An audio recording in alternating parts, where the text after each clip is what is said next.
Hi, and welcome to the Thirsty Sword Lesbians virtual tabletop asset Roll20 demo, brought to you by Evil Hat Productions and Gay Spaceship Games. Our Kickstarter has been going fantastically, and because it's gone so well, we've unlocked one of the goals, which is to offer these free VTT assets to all backers. So, once you've backed the project, come on down to this very first image link at the top of the campaign, or go to the first update, and it will take you to a Dropbox link where we have all of the assets that are available for backers. Now, this is available to backers at all levels, so as soon as you back, you get immediate access. This has the PDF of the game, the playbooks, the worksheet. Also includes these VTT assets folder. I mean, you can see all this amazing artwork from Kanisha Bryant that we have tokenified. Go ahead and click on download in the upper right hand corner, download it to your local machine, and then unzip that file or uncompress that file, and you'll be ready to upload them into Roll20. Within Roll20, first go ahead and log in or create an account. You can do this with a free Roll20 account, so if you don't have one already, you can start now. Once you're logged in, click Create New Game. When you create a new game, it'll ask you for a character sheet. If you want to use a character sheet, you can go ahead and select the Thirsty Sword Lesbians character sheet. You get a little preview here. We just uploaded this. It's brand new, and it's very exciting. Go ahead and name your game. My Thirsty Sword Lesbians game. And go ahead and click Create Game. Now, this is a little bit preemptive, but one thing I want to show you as well is how to create token markers, because when we start the game, one of the things that we'll do is I'll show you a way to use token markers to track strings between the characters. And so you have to add your token markers outside of the game. So what we're going to do is we're going to go to token marker sets here, and we're going to say add. And you can select any of your existing token markers, but we're going to go ahead and create a new set, and which will take me to the token marker library. I'll click Create Set and call this Thirsty Sword Lesbians, and create that set. And then it's going to ask me to add images. I'm going to go ahead and say upload the images, and then I should have had these ready, but I will go ahead and vamp for a moment as I pull these up. There we go, VTT assets. Okay, and I'm going to select all of the generic token icons that were in that download folder. Once they're done, I'm going to go ahead and say upload, and it'll take a few moments to process. Because these are pretty small files, that upload should go very quickly. That processing should go very quickly, and then they'll be available to add to your game. I'm going to pop back. It'll ask what you would like to name them. I just leave them with the file names, but you can name them if you'd like. And we now have the Thirsty Sword Lesbians token markers in our token library. I'm going to hop back to a game that I already have set up with a few things, and I'm going to go ahead and add that. Nope, it's not showing because I have to refresh it. That's fine. I'll go ahead and refresh this page. And now when I go to add the token markers, there we go. I'll add those to this game. This is another game that is also using the Thirsty Sword Lesbians character sheet. I just uploaded some of the images already, so we didn't have to wait while I was doing that. So now I'm going to go ahead and launch the game. And when we first get into a game, I've got a few things set up here, but it's okay. I'll go through all of them with you. We'll start with a blank page.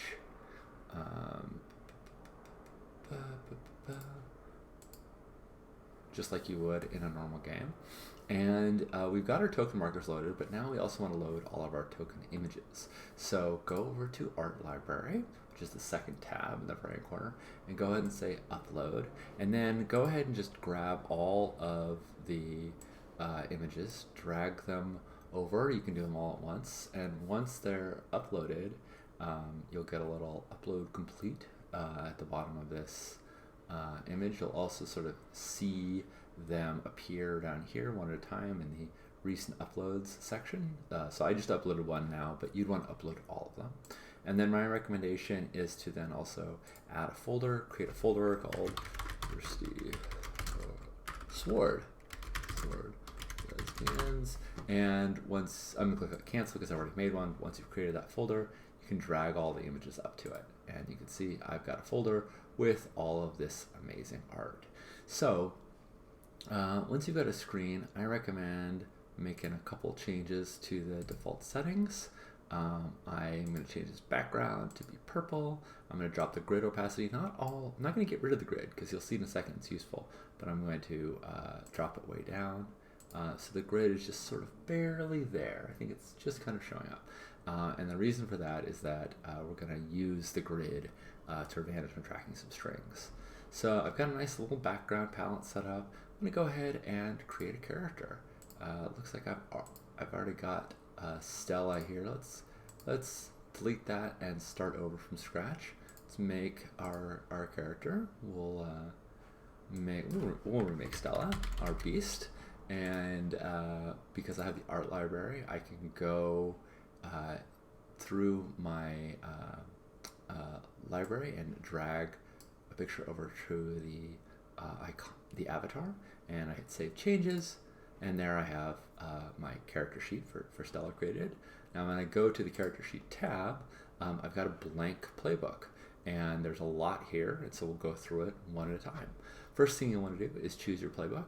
You mouse over the playbook option, and you can see that there is all the playbooks, as well as a little info. So if you sort of mouse over the playbooks, it gives you a little blurb about each one of them. I'm going to go ahead and choose Beast. And when I do that, try that again. There we go. When I do that, it's going to load the beast's moves. It's going to load anything that's special to them. For instance, the beast has a feral track that's specific to them. That's all going to get automatically loaded. My stats are still all zeros, so you'll then go to your starting stat block, and you'll choose one of the two stat blocks. And it gives you the instructions. Pick one of these stat blocks, and then add a 2 to 2 different stats. So I'll go ahead and choose Daring +1 and Heart +1. I like that combo. And then I can add 2 to 2 different stats, and I'm just going to go with my strengths. We're going to go +2 Heart, +2 Daring. I love it. If I go back to the stat blocks now, you'll see that it's locked. Choices are made and locked so that I can't accidentally reset it. If I wanted to reset it on purpose, I could uncheck this box and then redo that. Let's give Stella some pronouns. I think she uses she, her. That sounds good. And then let's review her moves. So as a beast, she has the feral ability, and this is sort of her core ability. It's this track that goes from 0 to 4, representing to what degree she is assimilating or conforming to society, and to what degree she's being true to herself. And you see all of these things. For instance, you increase your feral when you express yourself in a shocking way through your appearance. You decrease your feral when you feel that your bestial nature has hurt someone you care about. Or there's other examples as well, but we'll go ahead and mark our feral up and down here in this track. Now if feral ever gets to 4, you automatically perform the transform move. You can do it anytime you want, but whenever feral hits 4, you will transform, and similarly when you choose to transform, your feral goes up to 4. So it's both prescriptive and descriptive in that way. Transform is a move, and as you can see, it says roll plus daring. Let's go ahead and do that now for fun. If I click on the roll icon here, it'll ask me for which trait I want to use, and it'll have daring selected by default, but you could change it in the case of some moves where they use different stats. And I'll go ahead and submit. It asks if there's a modifier. I don't have one. Boom. Oh, I got a 12. You can mouse over and you can see I rolled 2 5s, and then I got +2 because of my daring. And so awesome. I got a 10 plus, and I get to choose 2. And I could clear a condition, I could gain leverage, etc., etc. And it also tells me how I revert to my normal form. So all characters, all beasts have feral and transform, and then it says to also choose 2 more moves. So I'm going to choose Shameless. When you say aloud what you want from an NPC, you may give them a string to ask a question about them from the Figure Out move. And Ferocious, because if I get into a fight, I think it's cool to be able to get scuffed up as well, to choose an additional option. I think that's a cool move. So those are the two that I get to choose. Now if I go up to moves, up here I have some options. One of the things I can do, which I find very useful, is now that I've selected my moves, I can go ahead and choose Hide Untaken Moves. And then I don't see any other moves besides the ones I've picked. I also could do things like hide the basic moves. I could hide the Truths of Heart and Blade, which are for the when you are smitten with somebody, and also when you try to figure someone out in a physical conflict. So I've got lots of options of what to show and what to hide. I also can load moves from other playbooks, and this is really useful if you take an advance that says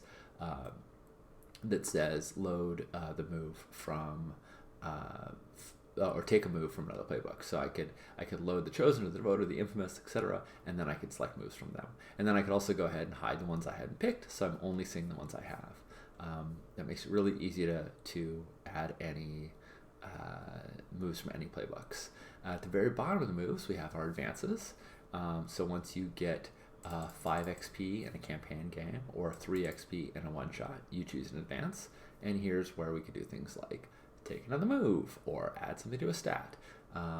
So that's our moves and how we roll. If we want to roll a basic move, it works just the same. So for instance, if I'm trying to defy a disaster, I would go ahead and roll for defy disaster. It says what trait are you using. There's a little chart here. Might, endurance, or courage is daring. Swiftness or elegance is grace. Let's say I'm leaping across something and I'm trying to be swift and elegant. So we're going to roll grace. And again, ask me if I have a modifier. And boom, there we go. I got a 6, which is a downbeat. I get to mark experience, and I get to find out what I just leapt into. Maybe out of the frying pan and into the fire. Maybe some former lover that I've just stumbled upon.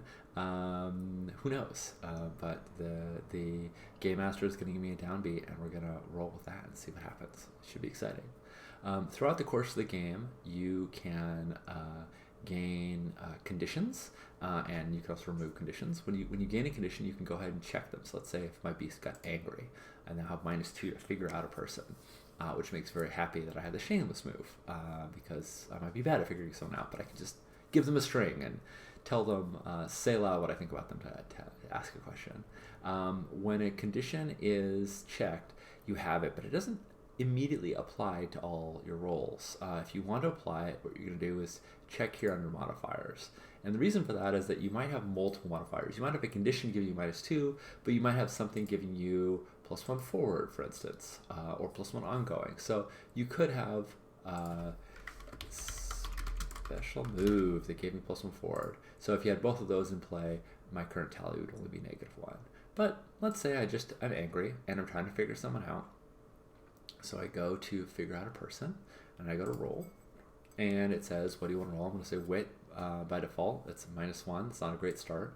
Also, because I've checked the modifier, it has the -2 already pre-selected. So there we go. I'm rolling that, and I got a 4. Not a big surprise. Very glad I have that move.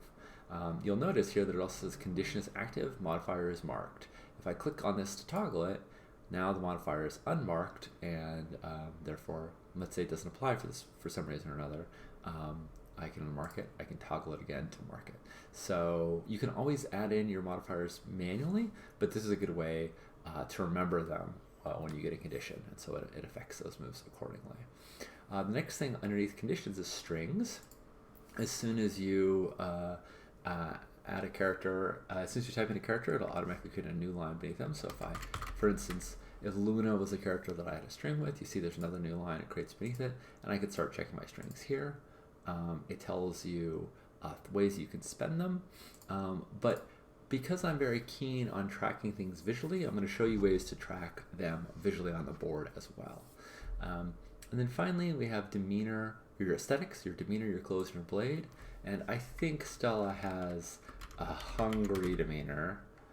I think she wears chitinous clothes. I think she wears torn clothes. And her blade, a cold drawn sword, a sword of teeth, a found sword. Wow, it's hard to resist. A sword of teeth. It's just so cool. Sword of teeth. Teeth.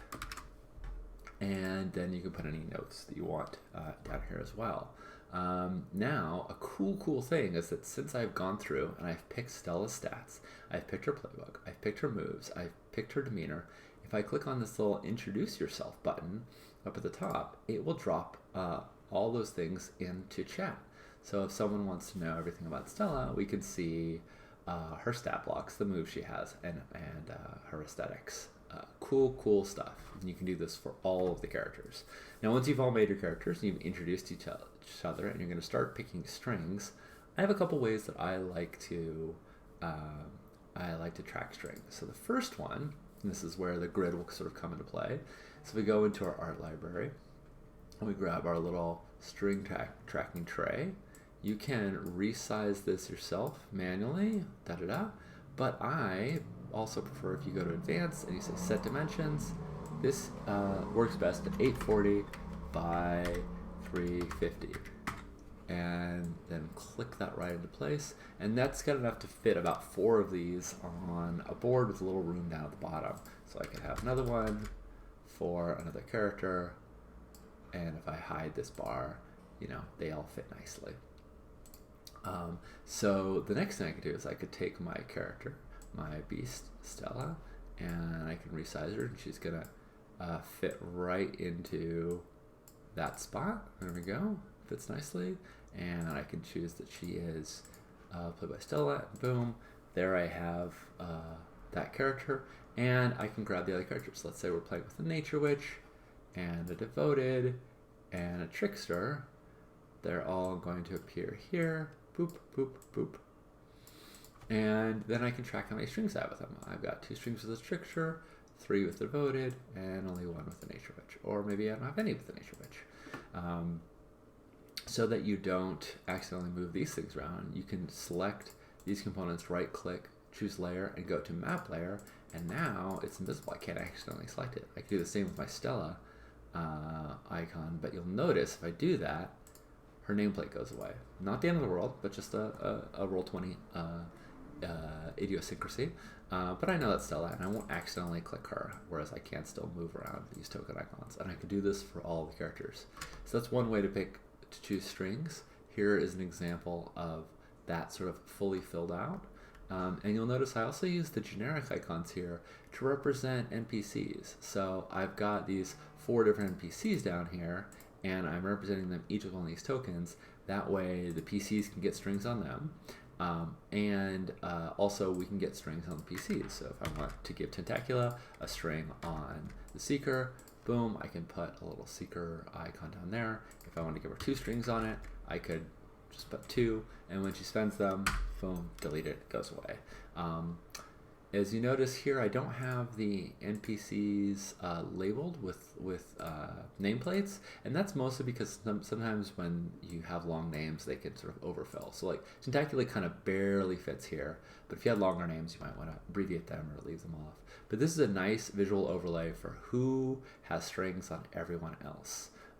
It does take up the whole screen though, so we have a couple other ways that you can do it using token markers, and this is why we made those token markers in the very first place. So if I go back to if I go to this page, I can see here are examples of all the characters with the I've made the same 4 characters, and I have each of their I have both the full avatar view and the token view. I'm just put those there so you can see me doing both of them. Either way you prefer works great.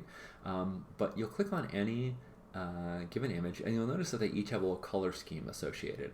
So the Nature Witch has orange, and the Seeker has green, the Devoted has white, the Infamous has red. Now, the thing I don't like about this is that if you're just using color scheme, then if we don't have great options in terms of color blindness, and so there's an accessibility issue here. I think if accessibility is a factor, that original method where you can see both their color and their icon is superior, and you can even put their names on it as well, so you can have a third identifier. But here is one other way to do it, which is using token markers. If I assume that the nature witch is orange, the seeker is green, the devoted is white, the infamous is red, I can give each of them strings by, let's say I click on the nature witch and I click on the little token marker option down at the bottom. You'll see that since we created the Thirsty Sword Lesbian token markers, we've got all of them down here. And if I wanted to give her strings with the infamous, I can select this red circle. We tried it with the actual image, but it just ended up being too small, so we just went ahead with the color. Now the neat thing is if I just select this, it'll show me a dot here, which is cool, but it doesn't really track how many strings I have. If I instead press a number, only numbers 1 through 9, then I can, it'll add that number along with it. So if I press 2 right now, you see that it now shows I have 2 strings with the infamous. And I can do that with as many characters as I like. So if I want to have 1 string with the seeker and 3 strings with the devoted, there we go. I've got all my strings tracked right there. And when they decrease, I could just press a 1 over the red, and now I've decremented my strings with the infamous. And that works with really any image. So, you can do this as well with the full avatars. I could track 1 there, and 3 there, and 2 there. And you see they appear in the right-hand corner. So we left a little room in the upper right-hand corner of all these images so that if you did use this, it wouldn't occlude the image too much. Generally, in a 3 or 4 person game, that should be fine. Now, the downside of the token marker is that you might need to start creating using other tokens for NPCs, right? There's a bunch of default ones built in here, including these first sets of colors that are default. You could use the other various icons if you like. Any of those will work. But if you do end up having lots of NPCs and you have a big complex string tracking, then I really like this first method of tracking them, because now it's visual for everyone to see, and you can dial up and down your strings as you game them. So that is the Thirsty Sword Lesbians demo. There's also some beautiful art that we've included for you to make in your workspaces, and we will be using all of this to make eventually a module. Once all the art is complete, that'll have everything in it. But for now, here's how you can do it on your own, and how you can take those assets and bring them into Roll20 and start playing right now. If you have any questions, please feel free to email feedback@evilhat.com or ping us through the Kickstarter, or ask us questions on various socials. However you want to reach out is wonderful. Thank you, everyone, for your wonderful support. Hopefully you get a chance to play Thirsty Sword Lesbians soon.